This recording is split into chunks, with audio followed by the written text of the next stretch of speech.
Hello and welcome to Porsche Top 5. Today we take a look back at one of the funkiest times in Porsche history, the Transaxle era.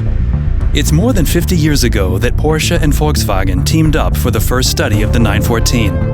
While Porsche handled the construction, Volkswagen managed the entire distribution across Europe. You may be wondering why we're talking about the 914, and rightly so. It is indeed not a transaxle model. It did, however, serve as inspiration for the team in Weissach while working on our Top 5. The EA425 Concept Study. In the early 70s, Porsche designers were tasked to develop a worthy successor of the 914. Then head of design Anatole Lepine challenged his team to develop a coupe that was lower in production, maintenance, and parts cost than the 911 of the time.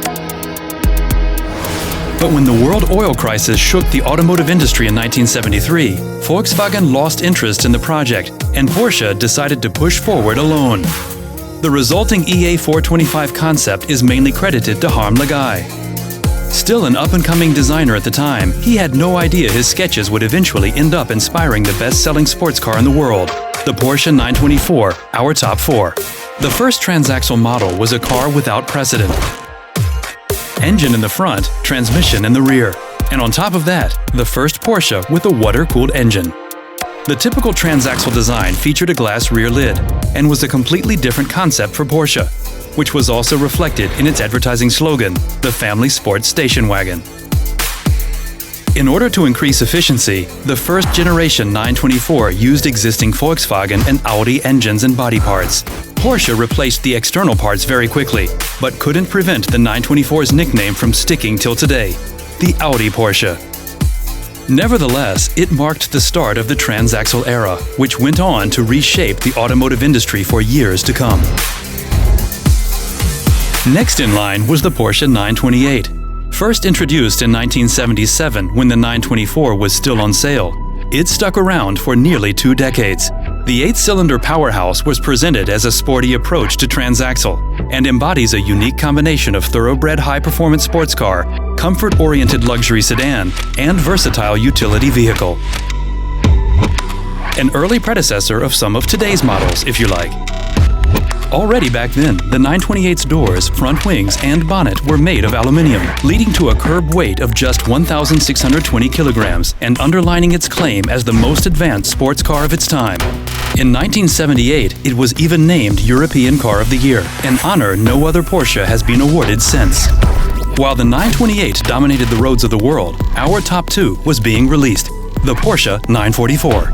The official successor of the 924 was introduced in 1982. Its completely reworked 4-cylinder engine was developed by Porsche itself, allowing the engineers to also copy from themselves. The basis was the 928's V8 powertrain. Finally, customers considered this model a true Porsche. With its pop-up headlights and unique interior design featuring 911 seats, the 944 was ordered 30,000 times within its first year of production alone. In 1989, Harm Lagaay returned to Porsche as head designer and created the final model of the transaxle era, the 968, officially introduced in 1992. The idea was to create a family likeness between the 924, 944, and the 911 series. In order to be as economical as possible, the 968 used the same chassis as the 944. However, especially the front of the 968 was much more modern, later leading to the design of the 993 and marking the last development stage of 4-cylinder transaxle models at Porsche. While the transaxle era ended in 1995, these models are still real eye-catchers today. Next week, the Top 5 will be all about a more recent milestone in Porsche history. It's going to be electrifying.